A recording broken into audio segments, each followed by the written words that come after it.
Good afternoon. Week 7 is officially over, and we only have one undefeated team left, that being the Pittsburgh Steelers. Now, at this point in the season, we are starting to see, the identities of the teams that, might end up, what they might end up looking like towards the end of the season. One team that has completely lost their way, I think, is the Dallas Cowboys, in which when Andy Dalton took a brutal hit, not one teammate of his that actually came over to defend Dalton, and that's a sign of lack of leadership, and the Cowboys season may be in jeopardy. Anyways, enough on that. Today we're going to talk about that Bears and Rams game that kind of took place last night. So, are you ready to get your fix? Well, last night the Chicago Bears they tried to take on the Los Angeles Rams. I say try because the Bears were down 24-3 until the fourth quarter, where they made a little push and scored a touchdown to make the game 24-10, which ended up being the final score. Now this was not a good game for the Bears at all. With how good the Bears' defensive line is, they only had one sack, and that was by Khalil Mack, which is not a shocker, at least not to me anyways. But the Rams' offensive line, they did a great job, giving Jared Goff enough time to throw the ball and make some plays. Now, one thing the Bears did a good job at was covering Cooper Kupp and Robert Woods, where Kupp only had 6 receptions for 43 yards, and then Woods had 3 receptions for 22 yards. Now, the Rams, they couldn't find their top receivers at all, so Goff had to throw to Josh Reynolds, who played exceptionally well. He had 4 receptions, 52 yards, and a touchdown. So, hey, not too bad. Now, the Bears, they did really, really well stopping that passing attack, but the Rams were able to do kind of a bunch of just different plays and chip away at the field, slowly moving down towards the end zone. So they did a really good job play calling. I give kudos to Sean McVay for that one. So I don't think the Bears have lost this game, though, due to their defense, but because of their offense. Nick Foles is not the answer to the Bears' problems, and even with sitting at 5-2, I think they're in the sweepstakes to trade up for either trade up or draft Justin Fields or Trey Lance. Now the Bears, they're a good team, and that's why they have a good enough record to be second in the NFC North. I think they're going to eventually drop down.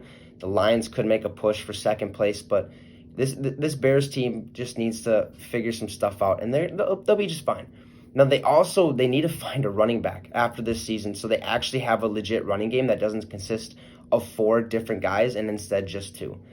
It'll take a whole bunch, it'll take a whole lot more pressure off the head coach McNaghy, and actually give the Bears a little bit more chance to do different plays and kind of pick apart that defense a little bit than kind of just not knowing what to do. Just go out there and play your game. So the Rams, they're pretty solid defensively, but offensively, I think they need a little help. Now, their tight end, Tyler Higbee, is a good tight end when healthy, so I wouldn't change any of that, because, they also have a solid tight end in Gerald Everett, who actually played exceptionally well last night. But I would like to see the Rams either trade for a running back or either draft or sign one after this season. They just like the Bears, have too much depth at running back. Now, they don't really know who their actual starting running back is. At this point, they have Darrell Henderson Jr. starting, but they still use Malcolm Brown, and last night they also had Cooper Kupp and Robert Woods and Jared Goff all rush last night. So you can tell that they need to find that running back piece. They need to find that running back that's a franchise guy, and that's why they drafted Cam Akers, but I think it's going to take some time for him to get comfortable in the NFL, so he's probably going to be a solid backup throughout his career, at least from what I've seen this season, but he could all of a sudden pop. We never know. I think he's nursing an injury right now.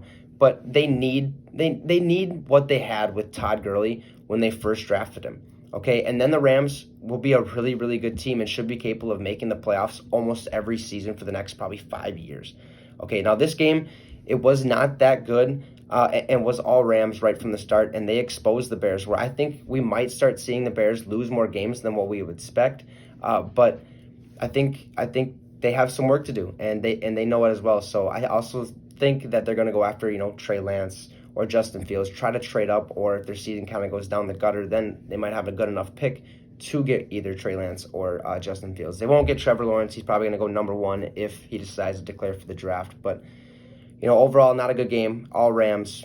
Bears took the L. So my top 3 performers for the Bears are Allen Robinson, Cole Kmet, who had 2 really nice catches, one that should have been intercepted, but Kmet made a really, really nice grab to come away with it.